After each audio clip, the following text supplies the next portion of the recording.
శ్రీమాత్రే నమః. 149వ శ్లోకం. వీరారాధ్యా విరాడ్రూపా విరజా విశ్వతోముఖీ ప్రత్యగ్రూపా పరాకాశా ప్రాణదా ప్రాణరూపిణి. వీరారాధ్యా,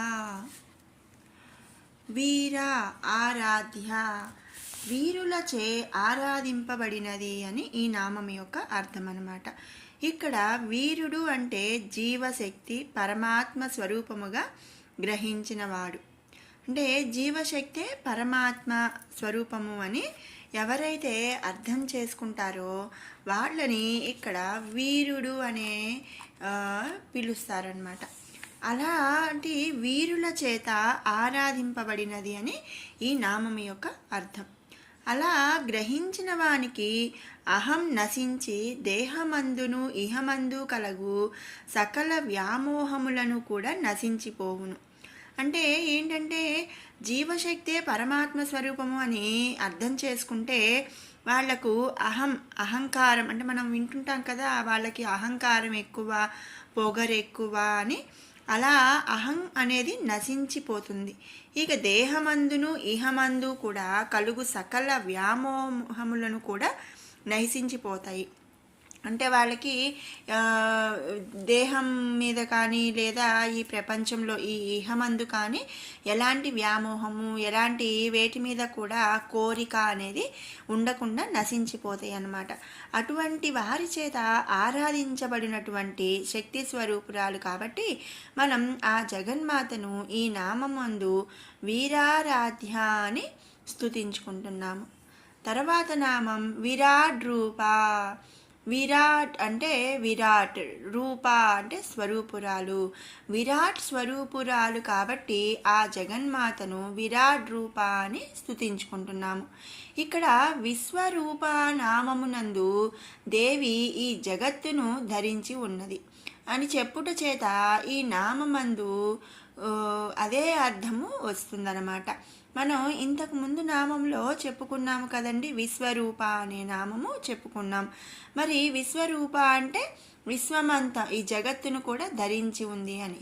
అదే అర్థంతో ఇక్కడ విరాట్ రూప అంటే విరాట్ స్వరూపురాలు అని మనం చెప్పుకుంటున్నాం అన్నమాట.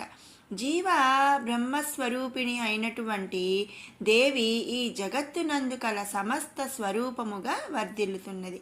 దేవి అందే ఈ సకల జగత్తునందు కల పదార్థములు, శక్తులు, జీవులు అన్నీ కూడా మసులుతున్నాయి. కాబట్టి ఆ జగన్మాతను మనం విరాట్ రూప అని స్తుతించుకుంటున్నాం. తర్వాత నామం విరజ. విరజ అంటే రజోగుణ రహితురాలు. రజోగుణం అంటే పాపరహితురాలు అని కూడా మనం ఇక్కడ చెప్పుకోవచ్చు అన్నమాట.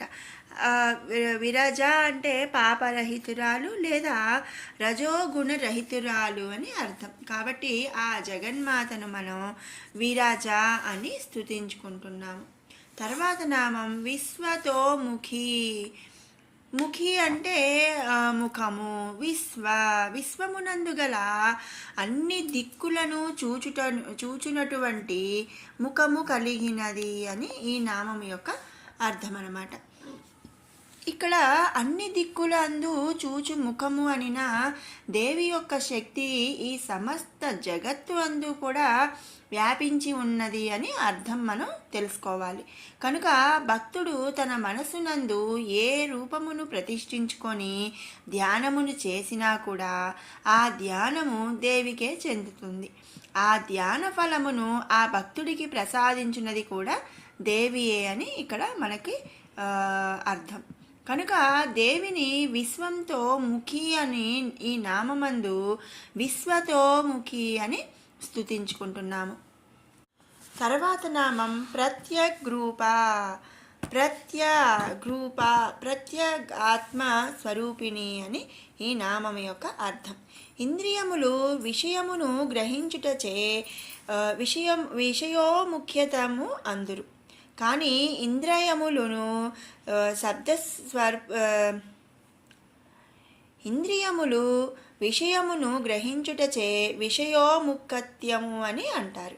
కానీ ఇంద్రియములు శబ్దస్పర్శ రూపము రసగంధాదులను అంటే ఏంటంటే శబ్ద స్పర్శ రూప రస గంధాదులను మాత్రమే గ్రహిస్తాయి అన్నమాట. అంతే కదా. మరి ఇప్పుడు ఇంద్రియాలు అంటే ఇక్కడ ఏంటంటే చెవులు, ముక్కు, నోరు, స్పర్శ అంటే ఇవన్నీ కూడా ఇంద్రియాలు అంటాం కదండి. మరి ఈ ఇంద్రియాలు శబ్ద అంటే చెవులు శబ్దాన్ని గ్రహిస్తాయి. అలాగే మరి శరీరం చర్మం ఏంటంటే స్పర్శని గ్రహిస్తుంది. మరి కళ్ళు రూపాన్ని గ్రహిస్తాయి. మరి నాలుక రుచిని గ్రహిస్తుంది. మరి ముక్కు ఉందంటే స్మెల్ వాసన అనేది గ్రహిస్తుంది కదా. మరి శబ్ద స్పర్శ రూప రసగంధాదులను మాత్రమే ఈ ఇంద్రియాలు అనేవి గ్రహిస్తాయి. కానీ అంతరాత్మ అందు విషయములను గ్రహించుటలేదు ఈ ఇంద్రియాలనేవి. దేవి అంతరాత్మనందు ఉన్నట్టి స్వరూపురాలు గనక ప్రత్యేగాత్మ అని గ్రహించవచ్చు అన్నమాట ఇక్కడ మనం. కాబట్టి ఆ తల్లిని మనం ప్రత్యగ్రూప అని స్తుతించుకుంటున్నాము. తర్వాత నామం పరాకాశ. పరాకాశ ఆకాశ అంటే ఆకాశ, పర అంటే మిక్కిలి గొప్పదైనటువంటి, పరాకాష్ట అంటే ఇప్పుడు మనం జనరల్గా చెప్పుకుంటాం కదా, వాడి కోపం పరాకాష్ట చేయండి, వాడి పిచ్చి పరాకాష్ట చేయండి అంటే ఇంకా అది అన్నిటికన్నా హయ్యెస్ట్ అన్నమాట. మరి పరాకాశ అంటే మిక్కిలి గొప్పదైనటువంటి ఆకాశ స్వరూపురాలు అని అర్థం. ఆ పరాశక్తి ఆకాశ స్వరూపురాలని పురాణాలందు కలదు. మిక్కిలి గొప్పదైనటువంటి ఆ ఆకాశమునకు పరాకాశమని పేరు కలదు. ఇది భూతాత్మకముగా ఆకాశము కాదు. వేదమునందు పరాకాశము బ్రహ్మాండమునందు పిండాండమందును కలదని చెప్పబడినది. కనుక పరాకాశము అంటే ఇంద్రియముల చేత కనుగొనబడుచున్నది కాదు. ఇది ఏంటంటే ఇంద్రియాల ద్వారా ఈ పరాకాశం అనేది తెలుసుకోలేమన్నమాట. ఇంద్రియములకు పట్టుపడనటువంటిది. అది పరబ్రహ్మ స్వరూపము. అటువంటి పరాకాశ స్వరూపమును దేవి ధరించి ఉన్నది అని ఇక్కడ అర్థం చేసుకోవాలి. కనుక ఆ జగన్మాతను ఇక్కడ పరాకాశ అనే నామంతో మనం స్తుతించుకుంటున్నాము. తర్వాత నామం ప్రాణద. ప్రాణద ప్రాణములను ప్రసాదించునది లేదా ప్రాణముల హరించు శక్తి స్వరూపురాలు అని కూడా మనం ఇక్కడ చెప్పుకోవచ్చు అన్నమాట. ప్రాణము అంటే జీవము. జీవము వాయువు చేత జీవింపబడుచున్నది. అంటే మనం మనుషులం అనేది తిండి తినకపోయినా 1-2 రోజులు లేదా 4 రోజులు అనేది ఏదో ఒక విధంగా మనం ఉండగలం. కానీ గాలి వాయువు అనేది వాయువు అంటే గాలి లేకపోతే మనం క్షణం కూడా ఉండలేమన్నమాట. మనం ప్రతి సెకను మనం ఊపిరి అనేది గాలి అనేది పీలుస్తూ వదులుతూ ఉంటాం కదండి. మరి అలాంటి వాయువు చేత జీవింపబడుచున్నదనమాట ఇక్కడ ప్రాణము అంటే. కనుక అటువంటి వాయువు గాలిని ప్రసాదించినట్టిది అని ఈ నామం యొక్క అర్థం. దేవి ప్రాణస్వరూపిణి అయి జీవమునిచ్చు శక్తి స్వరూపురాలు అని ఈ నామం యొక్క అర్థం. కాబట్టి మనం ఆ జగన్మాతను ప్రాణద అనే నామంతో స్తుతించుకుంటున్నాం. తర్వాత నామం ప్రాణరూపిణి. రూపిణి అంటే స్వరూపం, ప్రాణ అంటే ప్రాణం. ప్రాణస్వరూపిణి ముందు నామంలో మనం చెప్పుకున్నాం కదండి. ప్రాణము అంటే జీవములను ఇచ్చినట్టి శక్తి స్వరూపముగా మనం ముందు నామంలో చెప్పుకున్నాము. మరి అలా చెప్పుకోవటం వల్ల ఏంటంటే వేదమునందు ఇంద్రియము, ఆకాశము, ప్రాణము పరబ్రహ్మ స్వరూపులమని చెప్పుట మనకి వేదముల్లో చెప్పబడి ఉన్నాయి. దేవి పరబ్రహ్మ స్వరూపం. ఇది కూడా మనం ఇంతకుముందు నామాల్లో చాలాసార్లు చెప్పుకున్నాము. మరి పరబ్రహ్మ స్వరూపము దేవి అని మనం ఇక్కడ గ్రహించవచ్చు. ఇంకో విధంగా ఏంటి అంటే జీవులందు జీవస్వరూపమై వర్ధిల్లు శక్తి స్వరూపురాలు కనుక ప్రాణరూపిణి అనే నామంతో మనం ఇక్కడ స్తుతించుకుంటున్నాం. మరి ఇక్కడ మనం చెప్పుకున్నాం కదా ఏంటంటే వేదములందు ఏం చెప్పాము అంటే ఇంద్రియము, ఆకాశము, ప్రాణము కూడా పరబ్రహ్మ స్వరూపమని మనం చెప్పుకున్నాం. మరి ముందు నామంలో ప్రాణములను ప్రసాదించినది. ఇక్కడ ప్రాణము అంటే పరబ్రహ్మ స్వరూపం. పరబ్రహ్మ స్వరూపం ఎవరండి? ఆ జగన్మాత. మరి పరబ్రహ్మ స్వరూపం ఆ జగన్మాత కాబట్టి ఆ పరబ్రహ్మ స్వరూపమునకు ప్రాణము అని కూడా ఒక నామము, ఒక అర్థము వేదాల్లో ఉంది కాబట్టి ఆ జగన్మాతను ప్రాణరూపిణి అనే నామముతో మనం ఇక్కడ స్తుతించుకుంటున్నాం. 150వ శ్లోకం. మార్తాండ భైరవారాధ్య మంత్రిణీ న్యస్తరాజ్యధూః త్రిపురేసి జయత్సేనా నిస్త్రైగుణ్యా పరాపరా. మార్తాండ భైరవారాధ్య. ఆరాధ్య అంటే ఆరాధించబడినది. మార్తాండ భైరవుడు ఆరాధించినది కాబట్టి ఆ జగన్మాతను మార్తాండ భైరవారాధ్య అనే నామంతో మనం స్తుతించుకుంటున్నాము. ఇంకో విధంగా మార్తాండునిచే భైరవునిచే ఆరాధించినటువంటిది. ఇక్కడ మార్తాండ భైరవుడును ఉపాసకుడు దేవి యొక్క నివాసమగు శ్రీపురమునందు ఉన్నాడనమాట. అతని చేత పూజించినటువంటిది అని ఒక విధంగా మనం చెప్పుకోవచ్చు. ఇంకో విధంగా సూర్యుడినికి మార్తాండు అని ఒక నామం. అలాగే కనుక సూర్యుని చేత భైరవుడు అనగా భయమును కలిగి ఉన్నటువంటి వాడు. సూర్యుడు సూర్యత్వము కొరకు భైరవుడు భయమును పోగొట్టుకొనుటకు దేవిని ఆరాధించినారు అని ఇక్కడ మనం ఇంకొక విధంగా చెప్పుకోవచ్చు. మరి ముందు నామందు దేవిని ప్రాణరూపిణి అని చెప్పుకున్నాము. దానివల్ల ఏంటంటే ప్రాణులకు ఆహారమును సమకూర్చున్నటువంటి సూర్యుని చేత దేవి పూజలు అందుకున్నది అని కూడా మనం ఇక్కడ అర్థం అనేది గ్రహించవచ్చు. కాబట్టి ఆ జగన్మాతను మార్తాండ భైరవారాధ్య అనే నామముతో మనం స్తుతించుకుంటున్నాము. తర్వాత నామం మంత్రిణీ న్యస్తరాజ్యధూః. మంత్రిణీ న్యస్తరాజ్యధూః. తన మంత్రి అందు రాజ్యభారమును ఉంచినట్టిది అని ఈ నామం యొక్క అర్థం. దేవి తన యొక్క రాజ్యమునందు పాలనా బాధ్యతలను తన మంత్రిని అయినటువంటి శ్యామలాదేవి పైన ఉంచినది. రాజ్యపాలనకు చెందిన అన్ని విషయాలపైన చర్చాధికార్యము శ్యామలాదేవి పైన ఉంచినది కాబట్టి ఆ జగన్మాతను మనం మంత్రిని న్యస్తరాజ్యధూః అనే నామంతో స్తుతించుకుంటున్నాము. తర్వాత నామం త్రిపురేసి. త్రిపుర ఈసి అంటే త్రిపురేసి అంటే ఈసి అంటే ప్రభువు. త్రిపురేసి త్రిపురములకు కూడా ప్రభువు వంటిది. త్రిపురేసి నామ స్వరూపురాలు అని ఇక్కడ మనం చెప్పుకోవచ్చు. ఈ నామమునకు 3 పురములు, త్రిపురములు అంటే 3 పురములు లేదా 3 లోకములు కలిగి ఉన్నది అని అర్థం కూడా మనం గ్రహించవచ్చు.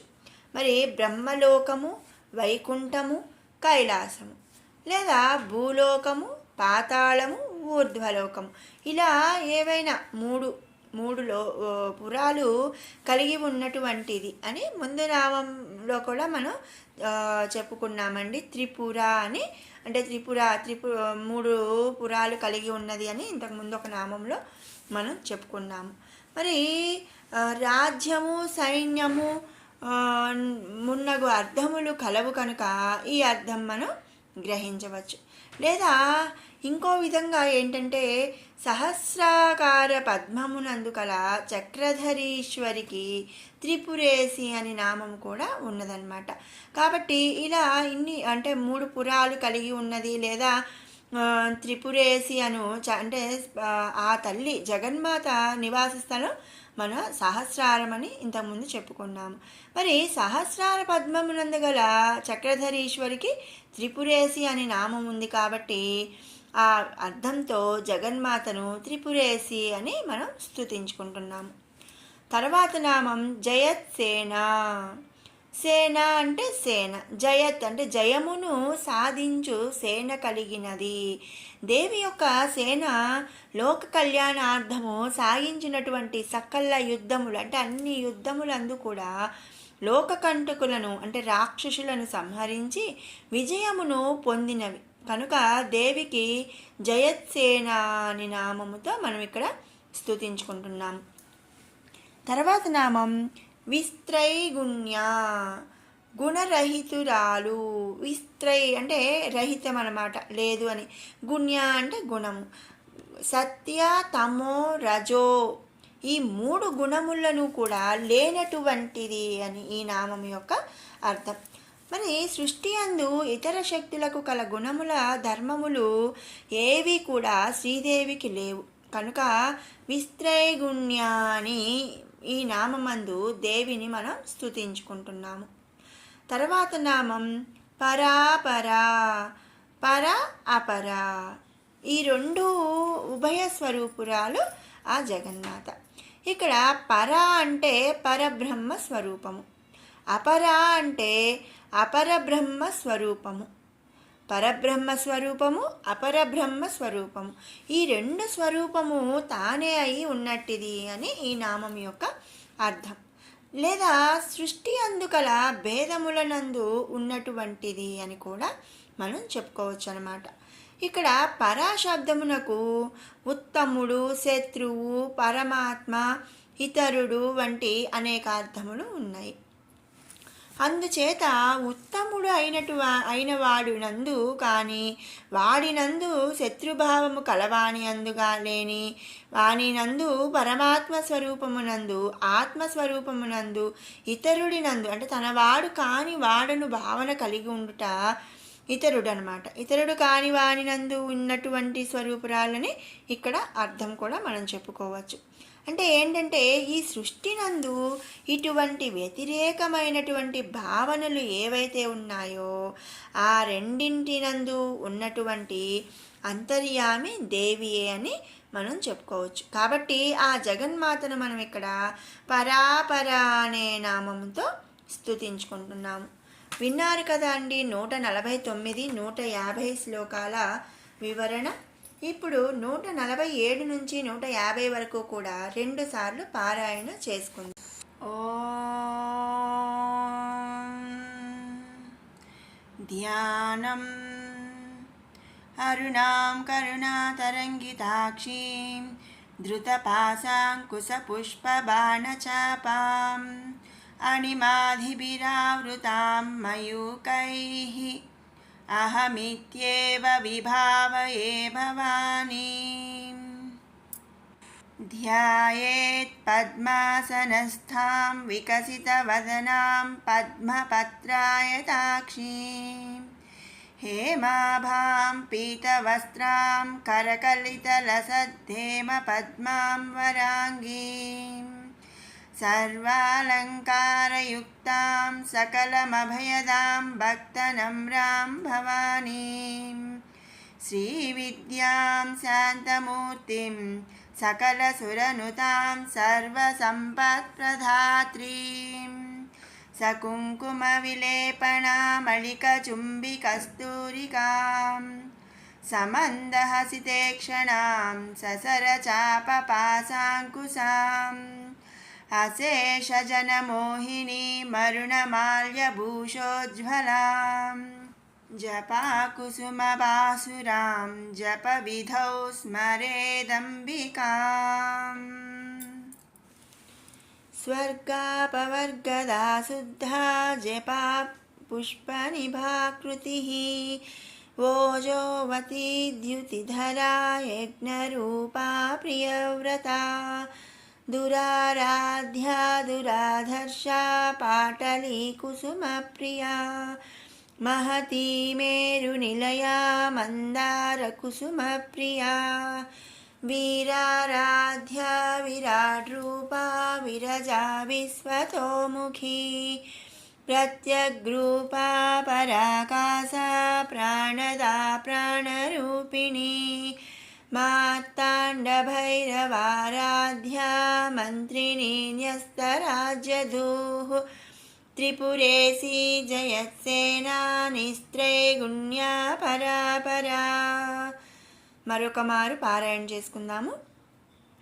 స్వర్గాపవర్గదా శుద్ధా జపా పుష్ప నిభాకృతి ఓజోవతి ద్యుతిధరా యజ్ఞరూపా ప్రియవ్రత దురారాధ్యా దురాధర్షా పాటలీ కుసుమ ప్రియా महती मेरुनिलया मन्दारकुसुम प्रिया वीराराध्या विराट्रूपा विरजा विश्वतोमुखी प्रत्यग्रूपा पराकाशा प्राणदा प्राणरूपिणी मार्ताण्डभैरवाराध्या मन्त्रिणी न्यस्तराज्यधूः त्रिपुरेशी जयत्सेना निस्त्रैगुण्या परापरा. ओम श्रीमात्रे नमः.